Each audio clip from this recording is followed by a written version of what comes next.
Punya kamera bagus bukan berarti lu itu jago, guys.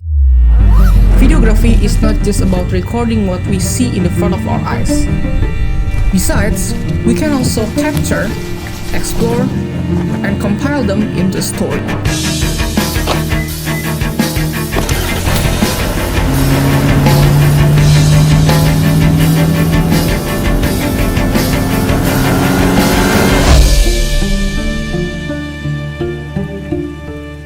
Ya, sekarang kita akan bahas tentang kamera, guys. Ya, seperti yang gue ceritain tadi, kalau misalnya kita punya kamera yang mahal, itu bukan berarti kita jago gitu di dalam videografi. Kayak gue sangat impress sama teman-teman gue gitu, yaitu ada Aubrey. Dia tuh di video YouTube-nya itu bikinnya pakai Sony A6000 sama lensa kit. Tapi ya dia bisa bikin video yang sebagus itu. Terus habis itu teman gue Tesabit, dia itu udah keliling dunia jadi videographer travel. Dia cuma punya A6000 sama Sigma 16mm. Dan lu bisa lihat hasilnya di sini gitu. Bagus banget gitu di video travelnya dia. Temen gua Richie, dia pakai Canon 200D untuk bikin video b-roll sepatu dan laptop dia. Dan hasil jadi dari mereka semua yaitu luar biasa banget gitu loh. Kalau gua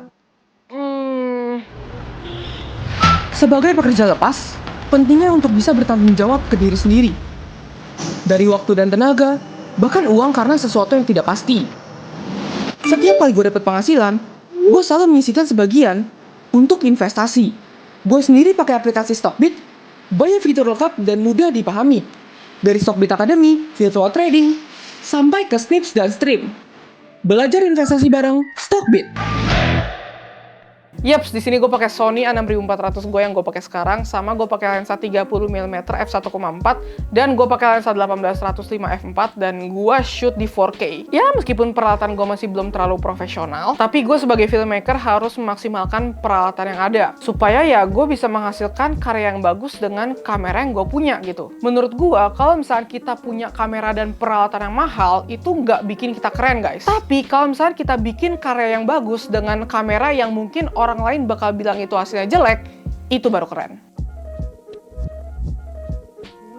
Nah, sekarang gue bakal kasih tips gimana sih caranya untuk bikin karya yang bagus dengan peralatan yang ada. Yang pertama, tingkatin skill kalian di editing. Selain kita harus tahu cara shoot yang bagus, kita juga harus tahu cara menata sequence yang benar. Karena balik lagi, dari editing itu tadi, kita bikin struktur film yang akan kita buat. Sehingga dari hasil editan itu, orang-orang bakal nyampe gitu, apa pesan yang kita pengen sampaikan di dalam video kita. Karena ya meskipun juga kalian sebagai shooter, kalian sebagai editor, ya ujung-ujungnya video kalian akan diedit gitu. Dan editan itu yang menentukan seberapa bagus hasil video kita, guys. Yang kedua, cari relasi yang satu frekuensi. Lu bisa bikin karya dulu atau bikin konten dulu di Instagram, atau teman-teman bisa cari komunitas yang emang bener-bener sefrekuensi sama teman-teman. Ya pokoknya perbanyak relasi lah supaya teman-teman bisa belajar dari orang hebat tersebut gitu. Karena kan mereka kan juga lebih berpengalaman ya. Jadi ya kita bisa tahu workflow mereka gitu.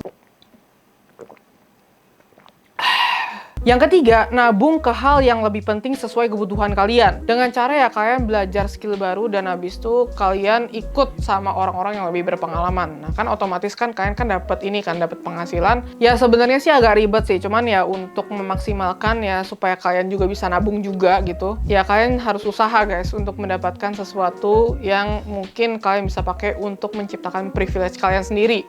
Ya itu perlu usaha sih. Yaps, jadi itu aja sih video kali ini. Ya gue cuma pengen bilang bahwa ya kalian pasti bisa kok untuk memaksimalkan peralatan yang ada. Meskipun kalian cuma punya HP doang, ya kalian harus bisa memaksimalkan supaya bisa menghasilkan karya yang bagus. Karena orang-orang akan menilai bukan dari segi peralatan yang kalian punya, tapi dari segi hasilnya.